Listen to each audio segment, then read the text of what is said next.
We finally get to see some brand new next-gen IP with the Order 1886, but is it more than just another shooter? The week ahead, in association with Insert Coin Clothing. Hello everyone, I'm James Jarvis and you are watching The Week Ahead, where we bring you tomorrow's gaming news today. Coming up, we've got all the week's new releases, some fantastic monkey facts and amazing discounts on Insert Coin clothes, so stick around until the end of the video for your discount code. First of all, we're twirling our manly mustaches in anticipation for the Order 1886. Tuesday gives us our first proper look at this PS4 exclusive, a steampunk shooter full of fog, facial hair and crushing the lower classes. No, really, that's what it's about.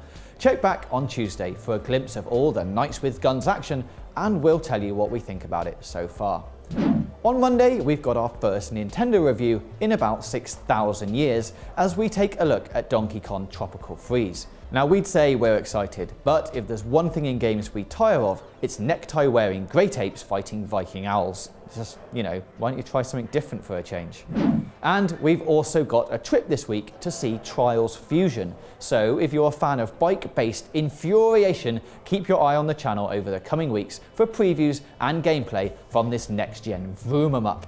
And as ever, the channel is full of the usual awesome stuff. We've got more Rockstar news on Wednesday with GTA 5 o'clock. And don't forget, you can join us for the GTA Online livestream on Friday at 4 PM GMT. We've also got the Off the Record podcast, but if it's intelligent, in-depth, hardcore gaming analysis you want, you'll want to make sure you don't watch Matt's Top 5 on Thursday. That's right, Matt, I wrote the script this week. Next up, we've got this week's releases. First up, we've got Capcom's online reboot of Strider, which comes to all consoles on the 18th. Popping our nostalgia specs on, we reckon this one will score in the low 70s. Review score bingo prediction, an utterly speculative 71. On the same day, we've also got NASCAR 14 for PC, PS3 and Xbox 360. Let's make this one quick, shall we? NASCAR, Deep Silver, 63. The following day sees the release of standalone title Assassin's Creed Freedom Cry. It's like Cry Freedom, but backwards. Clever. This comes out on the 19th, and we think it will score in the high 70s. Let's say 78.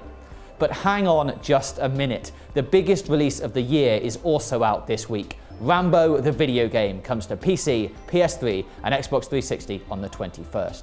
The trailer was the last thing our office actually got excited about since it looks like a cataclysmic turd of a game. Expect pannings all round, with maybe one ironic review that skews the stats. We think a post-traumatic stress disorder 43 is likely. Finally, we've got Donkey Kong Tropical Freeze out on Wii U on the 21st. Kong has rarely been the critical darling that his red dungareed former rival is, but we think this will do okay. We predict a score of around 80. That done, let's find out how well we did last week. First up, World of Tanks. We're trundling slowly past this one since there were no reviews at the time of recording, which means that we were right. Right? Right.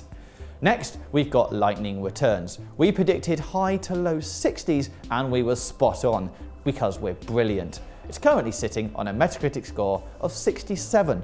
Did I mention how modest we are? We're very, very modest.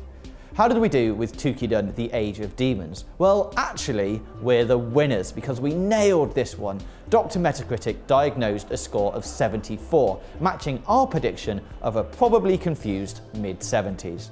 And finally, we're going back to Barbie's Dreamhouse Party, whether we're invited or not. You'll remember that we couldn't give this one a score because the chart wouldn't go higher than 100. And again, we were exactly right. That, or it scored a brutal Metacritic average of 40, which isn't good.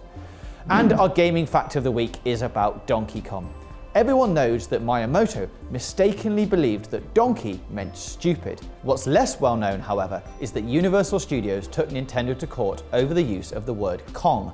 Nintendo won the case thanks to some clever legal counsel from one John Kirby. Ninty's way of saying thank you? They gave Kirby a $30,000 yacht named Donkey Kong, as well as exclusive worldwide rights to use the name for sailboats. Well, that's your lot for this week, but thank you for watching. And if you fancy getting your hands on this Hotline Miami inspired jacket, It's available now on insertcoinclothing.com. You can click the link in the description to head over to their site, and as a special gift to you, you can use the code CVG0515 to get a 15% discount at the checkout. Have an excellent week. Please remember to like and subscribe, and we'll see you next Monday for another look at the week ahead.